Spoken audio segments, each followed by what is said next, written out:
you very much for everybody who's made the effort to be here tonight. Thank you to my panel. And if you're not here, why not? You need to make sure your bum's in this seat this time next week. But, well, is Great Britain turning into the world's rubbish bin? We are the stage now.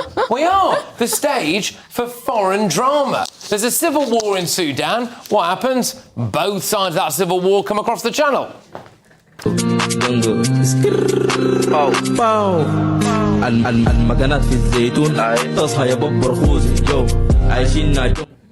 I suppose doctor or engineer is the obvious question there, but we've had nearly 10,000 channel migrants this year. How much money do you think just one migrant hotel firm has received this year? So any guesses? It's in the millions, right? So just one migrant hotel company. Does anyone want to lob a few numbers at me here? Million. 700. 700. You've read the auto cue. There we go. 7. Well done, sir. It's a genius, this man. No, sir. There we are. You know, I tell you what, it's just all up here, isn't it? 700 million quid. That's your money, though. Gang warfare's coming across the channel. They've been arriving this week with stab wounds. And look, hey, do me a favour, all right? They're not being stabbed because of the people traffickers trying to get them here, are they? Over the past 12 months, according now to the Home Office, through a Freedom of Information request, 8 migrants who arrived from France had to be treated by medics for stab injuries. 5 of those stabbings took place before the migrants even got on the boats. We're told that 3 took place on the boats themselves. OK, so, just to emphasise how big this problem is, and by the way, take care walking home, guys, because this is a clip of the roundabout just outside this office.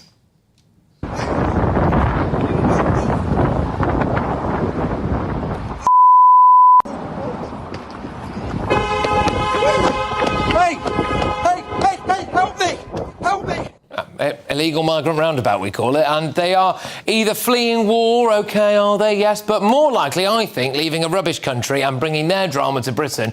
Do we remember the Eritreans?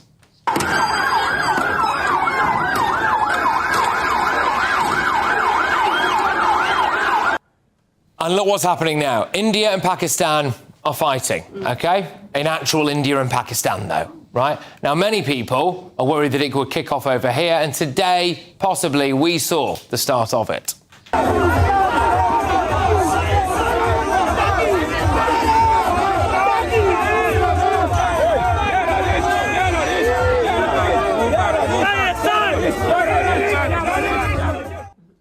Why is this our problem? Why is any of this our problem? £700 million for one migrant hotel chain. You're paying for that. Both sides of the Sudanese civil war kicking off. The Eritreans fighting each other with massive sticks. Can you imagine what will happen if India and Pakistan do go to war? And one thing that you might notice, ignore this, of course, is that none of this is involving Brits. But it is British police and it's the British taxpayer who has to deal with it. Now, before we go to the audience, before we go to my panel, I just very quickly want to find out what Adam Brooks and Big Marcus down the pub have to say about this. So, welcome back to the Free Colts, Patrick. Again, I'm here with crowd favourite Big Marcus, and we're horrified about how much these hotel firms are making from asylum seeker hotels. Look, the audience don't need to know what I think. I've said it many times before. We're being taken for mugs, and it has to stop. Enough is enough. Marcus, what are your thoughts?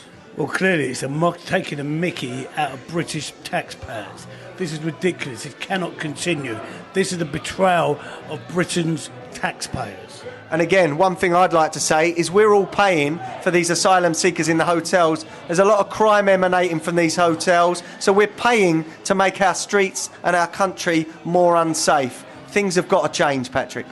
Thank you very much to Adam Brooks and Big Marcus down the pub. Always great to hear from them. Let's whiz ourselves over now, all right? So I've got my wonderful panel with me here. Just before I go to the studio audience on this, I'll just ask, Emily, how do you feel about this, especially in light of the fact that we could well be on the brink of more sectarian violence in relation to the India and Pakistan issue? Yeah, I mean, I don't want to tar everyone with the same brush. I mean, I'm sure there are many Indians and many Pakistani heritage people in this country who absolutely do not want to start some kind of conflict on the streets of the UK. But unfortunately, as we saw in Leicester, I think it was in 2022, things can kick off. And yes, with multiculturalism comes these types of issues. If there is a conflict abroad, we'll see it here play out. unfortunately, sometimes in the form of protest, and sometimes it can get into violence, and I am very worried about it. What on earth we do about it, I have absolutely no idea. Complete failure of integration, complete failure of policy.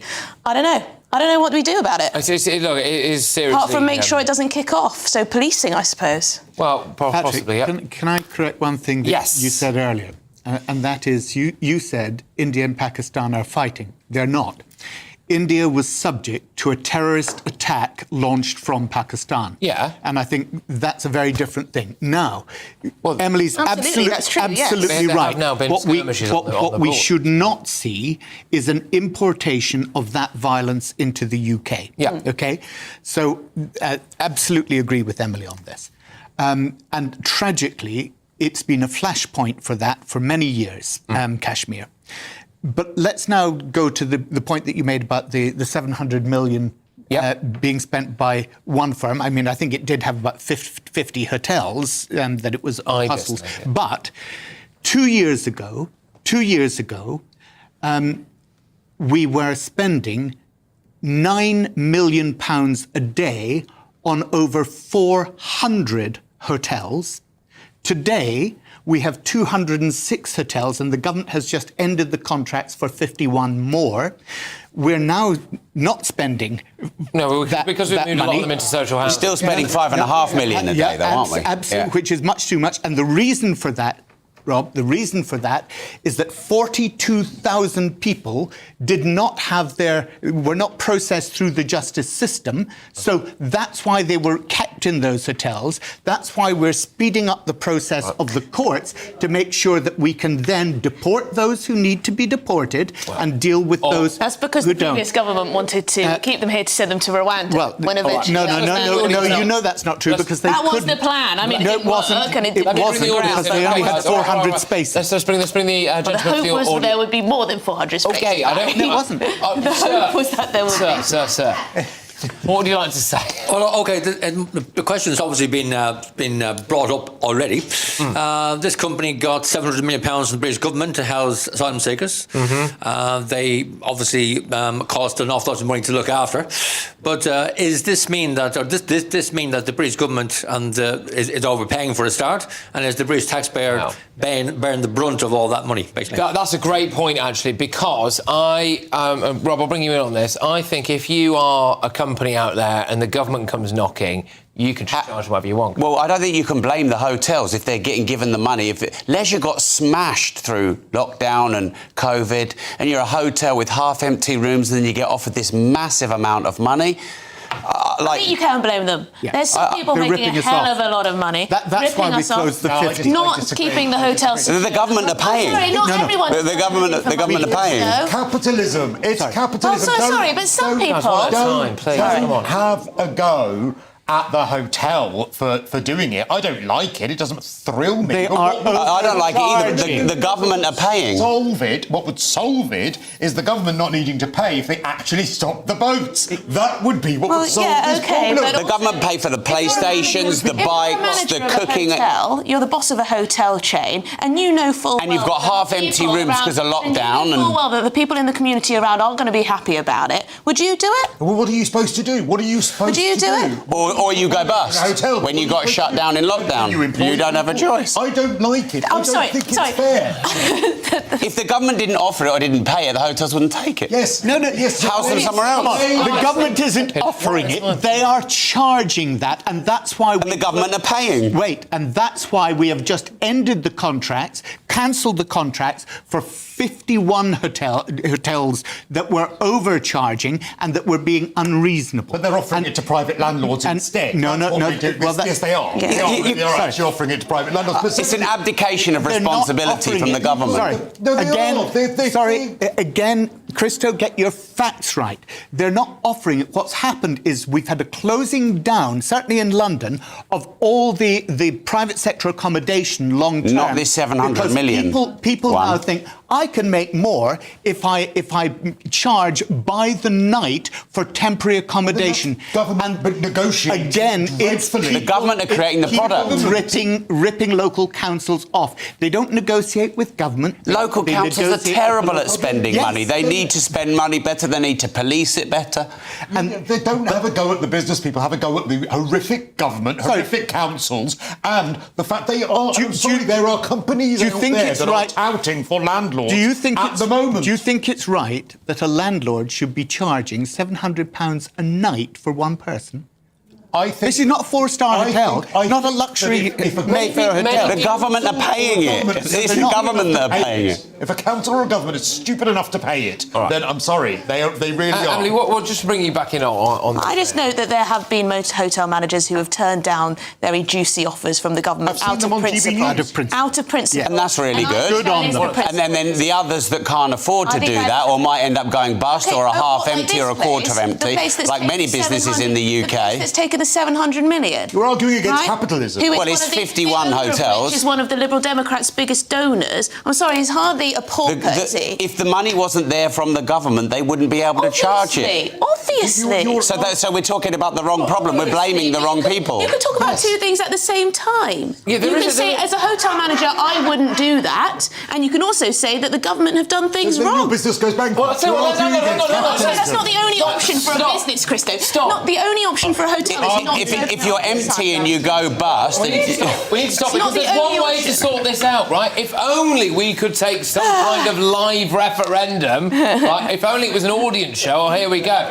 Right, so, does anyone here think that these hotels should be refusing the asylum seekers and the thing? Yeah. In an ideal world, yes. Right, but do you think that the government is overpaying? Yes. That's the problem. Why we're closing down the contract. They're not mutually exclusive. Yeah, exactly. They're not mutually exclusive. And, you know, I'm sorry, but this is the problem with... You are arguing, oh, well, it's a free market, we should be able to charge what we like. No, I didn't say that. You put words into my mouth. I didn't say the hotels could be able to charge what they like. I said they're going to take what they can get if the government are giving it out. No, it's receiving... or having empty rooms. The government isn't... The problem here is the government is not setting the or rate. deporting anyone, really. Yeah, this is what we need to do. Why are these people in the country? Why are we paying for any of it? That's why we're speeding up the judicial process. That's why we're closing down the contract. And that's why... there's a lot of this is what we're going to do. With Labour, we're going to do this. We're going to do this. We're doing it. There was We've a press done it. release out today. Did you see it? No. Like the government have deported 43 people today. Very good. So there you go. That was a press release. Excellent. Well, how many hundred came across the channel? Anyway. 700 million minus 43. Right, we're gonna rattle on. So GB News contacted Stay Belvedere Hotels apparently, and they have not responded to our inquiry. So maybe we should offer them 700 million quid and see if they come back to us then. But anyway.